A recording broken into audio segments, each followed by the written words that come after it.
Alors, voilà. Et puis le Cameroun, alors là, c'est la catastrophe totale. J'arrête pas de recevoir des messages, mais qu'est-ce que je vais faire, moi? Je n'y peux rien.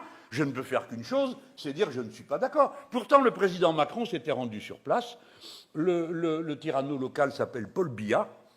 Et ce Paul Biya est souvent en cure à Genève, si bien qu'une fois, quand il est rentré dans son pays, le journal avait titré, il n'a pas titré longtemps, il était écrit Paul Biya en visite officielle au Cameroun.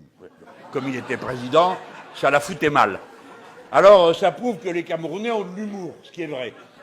Et Paul Biya, là, est candidat pour la 8e fois. Et ça ne le dérange pas d'avoir 92 ans pour affronter les rudes tâches qui se présentent devant lui. Alors, voyez-vous, on peut là aussi dire que la France a une responsabilité, puisque le président Macron, qui auparavant avait été soutenir Idriss Déby, est arrivé, après l'avoir soutenu là-bas, soutenu son fils qui est élu, on ne sait pas comment, et il arrive au Cameroun, où là aussi il se met à faire toutes sortes d'amitié au fils de M. Biya. Mais pour finir, c'est M. Biya qui est candidat et qui a été réélu avec, je ne sais pas combien, 80% des voix, comme l'autre. Donc tout ça, mes amis, mes camarades, vous pouvez dire, ah ben c'est loin. Non, c'est pas loin, c'est tout près. Deuxièmement, tout ça va mal tourner.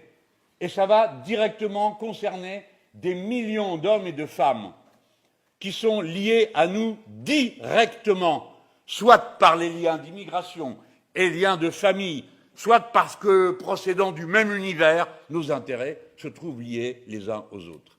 Et que si la France, entre-temps, n'a pas changé ses mauvaises manières, et si elle continue à ne traiter ces questions que comme si on était dans une sorte d'époque postcoloniale où on continuerait à décider de tout à la place des gens, sans que la nature de la relation soit claire, ça finira encore plus mal.